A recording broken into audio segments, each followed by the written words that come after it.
In this image, we are looking at two very important types of dependent current sources used in electronics: the voltage-controlled current source, also called VCCS, and the current-controlled current source, also called CCCS.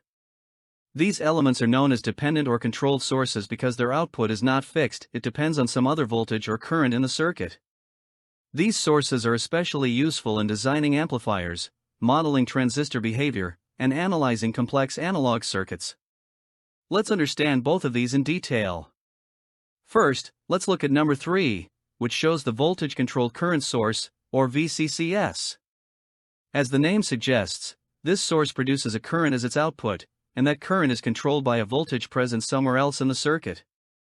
The symbol for this source is a diamond shape with an upward arrow, which is the standard symbol for all dependent sources. Inside or next to the symbol, we write GMVC. This means the current coming out of the source is equal to GM multiplied by VC. Now let's break that down.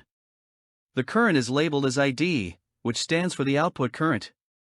The VC represents the controlling voltage, that is, the voltage that decides how much current will flow out of the source. And GM is a parameter known as transconductance. Transconductance is a measure of how effectively a voltage can control a current. It is measured in units called Siemens, which is the unit of conductance. So, the complete equation for this source is ID equals GM times VC. This means that if you increase the voltage VC, the output current ID will also increase, depending on the value of GM. This kind of behavior is very common in devices like field effect transistors, or FETs, where a small voltage on the gate terminal controls the current flowing through the device. So, in summary, a VCCS is a source that gives an output current, and the value of that current depends on a controlling voltage somewhere else in the circuit. Now, let's move to number 4 in the image, which is the current-controlled current source, or CCCS. This source is a little different from the previous one. Here, the output current is controlled not by a voltage, but by another current in the circuit. The symbol again is a diamond with an upward arrow, and it is labeled with KIIC. This means the output current, which we again label as ID, is equal to a constant Ki multiplied by the controlling current, IC. Let's understand each part of this equation.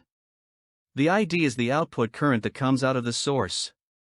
The IC is the current that controls this output. This could be the current flowing through some other branch in the circuit. And Ki is just a numerical constant, also called a gain factor.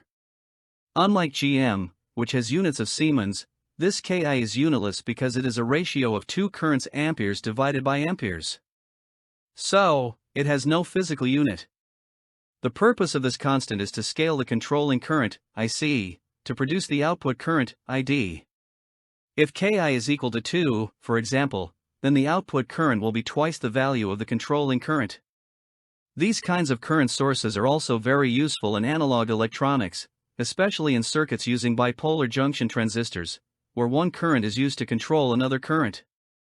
To summarize everything, in a voltage-controlled current source, or VCCS, the output current depends on a voltage. The equation is ID equals GM times VC, where GM is transconductance. In a current-controlled current source, or CCCS, the output current depends on another current. The equation is ID equals Ki times IC, where Ki is a unitless constant. Both of these are key building blocks in electronic circuit analysis and design. They help engineers model and understand how different signals control the flow of current in amplifiers, signal processors, and many other systems. Understanding these sources is a big step forward in learning analog electronics.